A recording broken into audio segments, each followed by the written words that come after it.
Rafa El Alcalde with legendary promoter Don King, El Rey del boxeo. How's everything going? Long time no see. Man, muchas gracias. You know, I was just happy to be here, you know, to bear witness to the greatness of this young kid named Floyd Mayweather.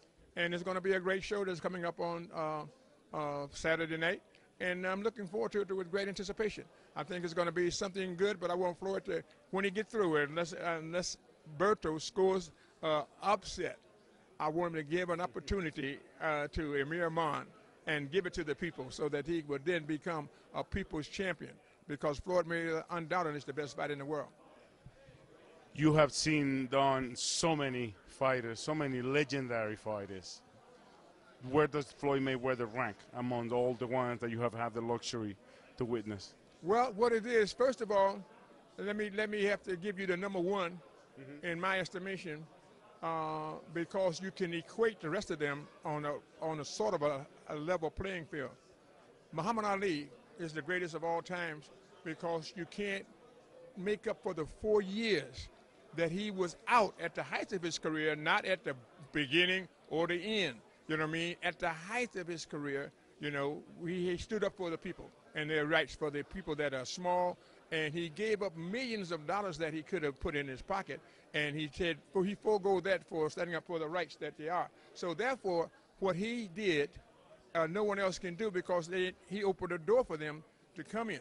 All right, so other than him, so he's out of the equation. You know what I mean? And then after that, Floyd could be right in there with the group of all of the greatest of all times, because it ain't about who's the best or who out better. There's no one that was in anybody's mind that thinks any kind of way with any type of equality or substance. And what they're doing is, you know, float like a butterfly, sting like a bee. Your hands can't hit what your eyes can't see. You know what I mean? So he was so fast, but he lived up to that. And in doing so, he gave up all of this, you know, adulation, all of the accolades, everything that everybody else would be dying to get, and especially the money, and especially in a time like that, like 50 years ago, 40 years ago, you know what I mean? Now he stands up. There is no question, unequivocally, he's got to be Muhammad Ali. He don't even be in their class, because he's a fighter for freedom, justice, and equality. And like he said, he was so bad he made medicine sick. He was unbelievable. Rumble, young man, rumble. Let me ask you a question now with the possible retirement of Floyd and Miguel Cotto and all the other great fighters that are retiring, Manny Pacquiao. Where is boxing right now? Do you see, obviously, boxing has survived so many great ones like Muhammad Ali retiring. Where is boxing going right now? Life goes on. What you do is that they're the greatest in their era, and they win the approbation of the people, the love. They help other people to do things that they do in their own particular field of endeavor. You know what I mean? Because you take a vicarious pleasure of transferring yourself and emulating and imitating this boxer that you love, that's fighting to the hardcore fights, and transferred into what your background and what you're trying to do in the pursuit of. So a boxer has to be able to withstand all knocks, bruises, and everything else, because he's in it to win it. He can't give in, he can't give up, and he can't quit. Victory is his if you go out there and continue to fight. So boxing inspires a lot of people, because that's life. You get knocked down, you get back up, dust yourself off, and get back into the game. And so it's a thing here that we have that kind of a thing. We got new guys that's coming on while the old guys are going on. And one of the new guys that's coming on is Amir Khan and there's Trevor Bryant. So we want to see what they can do. Can they cut the mustard? Can they rise to the occasion? And so we have to bear witness to that. Let's give them their support and the opportunity. Tomorrow on Showtime pay-per-view, there's two battles between Mexico and Puerto Rico. Which corner is Don King on?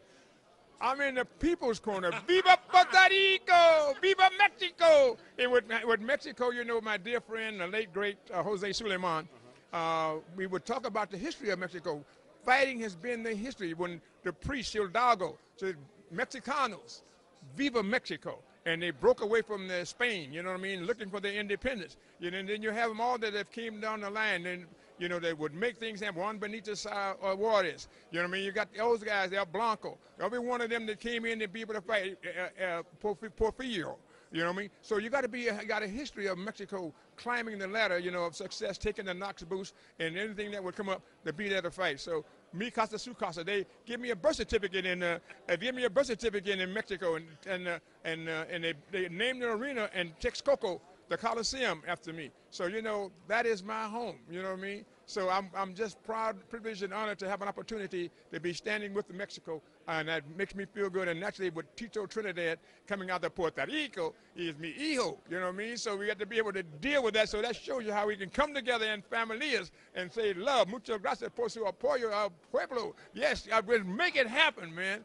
God bless. The words of Don Rey, Don King. Thank you so much. Bien, bien, gracias.